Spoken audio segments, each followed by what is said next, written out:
Hello students, NS science classes में आपका हार्दिक स्वागत है। 12th की बायोलॉजी का जैसा अध्ययन कर रहे थे, मानव का आद्यावरणीय तंत्र, इसकी थ्योरी हमने लगभग पूरी पढ़ ली गई है और मुझे आशा है कि आपने इसका सारे भागों का अध्ययन किया होगा। अब हम इस टॉपिक से कुछ इम्पोर्टेंट प्रश्न उत्तरों के बारे में डिस्कस कर रहे हैं, जिसमें पहला प्रश्न है, मानव की त्वचा का विकास होता है। जैसा कि अपने वीडियो में बताया था, मानव की त्वचा दो स्तरों से मिलकर बनी हुई है। फर्स्ट थी अधिचर्म और चर्म। पर आपसे प्रश्न पूछा गया है कि मानव की त्वचा का विकास होता है, तो इसका अधिचर्म और चर्म दोनों का आंसर होगा, जिसके अंदर आएगा भ्रूणीय, एक्टोडर्म व मीजोडर्म। अगर आपसे पूछे एपिडर्मिस का निर्माण हुआ है, तो एपिडर्मिस का निर्माण भ्रूणीय एक्टोडर्म में होता है, जबकि चर्म या डर्मिस का निर्माण मीजोडर्म से होता है। दूसरा प्रश्न है, अधिचर्म पोषण प्राप्त करती है। जैसा कि प्रश्न में दिख रहा है, पोषण मतलब न्यूट्रिशन अधिचर्म कहां से लेती है। अधिकतर अधिचर्म को निर्जीव माना जाता है, क्योंकि ये अधिचर्म 5 स्तरों से मिलकर बना होता है, परंतु कुछ चरण जैसे इसका मेलपीगी चरण या अंकुर चरण वो सजीव कहलाता है, और इसको अधिचर्म को जो पोषण मिलता है वो चरम की रुधिर वाहिनियों से प्राप्त होता है। थर्ड क्वेश्चन है, अधिचर्म के व्युत्पन्न संरचनाएं, मतलब त्वचा के कुछ व्युत्पन्न संरचनाएं होती हैं, जो जैसे कि बाल, नाखून व कुछ ग्रंथियां जैसे श्वेत ग्रंथियां, तेल ग्रंथियां, शिरोमिनस ग्रंथियां, बिबोविन ग्रंथियां, जैस ग्रंथियां आदि, ये सब अधिचर्म की व्युत्पन्न संरचना है। नेक्स्ट क्वेश्चन है, अधिचर्म के कितने स्तर होते हैं। तो अधिचर्म क्या, एपिडर्मिस में 5 स्तर होते हैं, जिसका सबसे आंतरिक स्तर होता है मेलपीगी या अंकुरण स्तर, और सबसे ऊपरी स्तर की बात करें तो ऊपरी स्तर को संघभवन या कण स्तर कहा जाता है। 5वां क्वेश्चन डिस्कस करते हैं, त्वचा के द्वारा कौन सा विटामिन संश्लेषण होता है। मतलब हमारे त्वचा कुछ विटामिन को संश्लेषित करती है। वैसे उस विटामिन को आप सभी जानते हैं, विटामिन डी। नेक्स्ट क्वेश्चन है 6 नंबर के लिए, चर्म स्तर में कौन सी प्रोटीन पाई जाती है, या त्वचा में कौन सी प्रोटीन पाई जाती है। तो इसका आंसर हो जाएगा केराटोहाइलिन।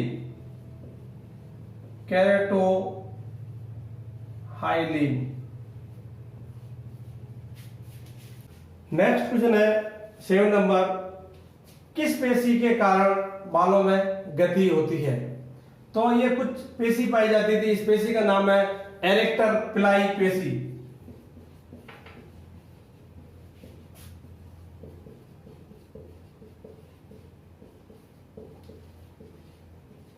ये क्या करती है, बालों में गति को संचालन या कंट्रोल करने का कार्य करती है।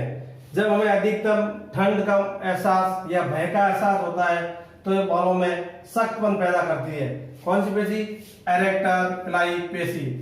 नेक्स्ट क्वेश्चन है, रेटेपेगस किसे कहते हैं। पहले तो रेटेपेगस को समझिए, कहां पाया जाता है। ये रेटेपेगस अंकुरण स्तर,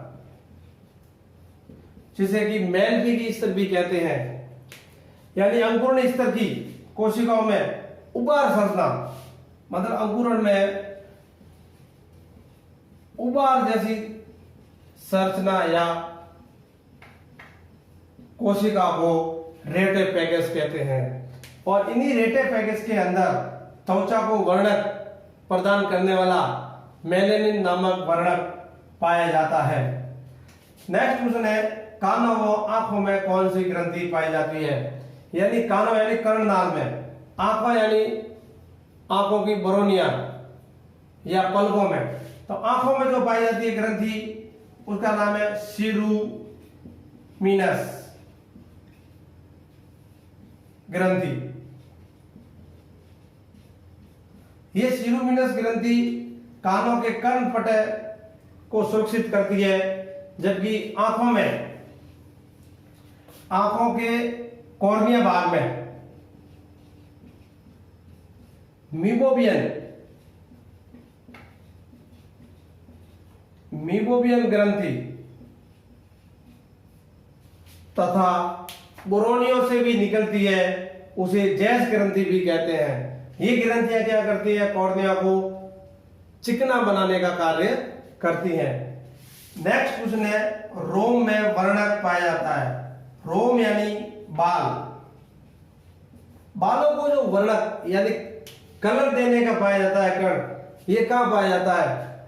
रोम बाल ये पाया जाता है रोम कांड, जैसे कहते हैं रोम कांड। रोम कांड के 3 भाग होते हैं, जैसे उपत्वचा, बलकुट और मध्यांश बोलते हैं। तो जो वर्णक पाया जाता है रोम में वो पाया जाता है बलकुट भाग में,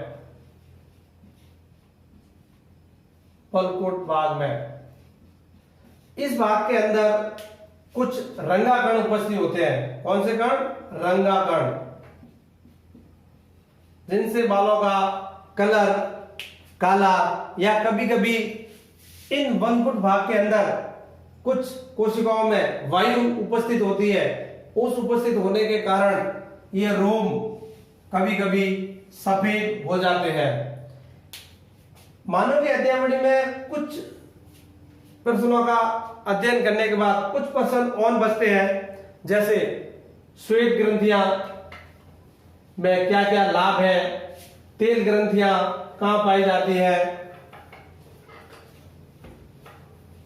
कुछ क्वेश्चन अधिचरण से संबंधित भी पूछ सकते हैं बोर्ड के अंदर कि अधिचरण के कितने स्तर होते हैं और इन स्तरों का वर्णन कीजिए। तो आपको 5 स्तरों के नाम लिखने और 5 के वर्णन करने हैं। कुछ सबसे इंपॉर्टेंट जो प्रश्न आता है कि त्वचा को हरफनमौला अंग क्यों कहते हैं? क्यों कहते हैं? क्योंकि त्वचा हमारे शरीर में कई कार्य करती है, जैसे ताप से सुरक्षा करना, शरीर की आकृति देना, लैंगिक जनन के लिए उत्सर्जन पदार्थों को बाहर निकालना, जैसे पसीने के रूप में, CO2 रूप में, यूरिया रूप में। कुछ भागों में हमें ये बताती है कि ये हमें त्वचा बाहरी आघातों से रक्षा करती है, कंकाल तंत्र का निर्माण करती है, हमारे शरीर में दांतों का निर्माण करती है। इतने अधिक कार्य होने के कारण ही त्वचा को हरफनमौला अंग कहा जाता है।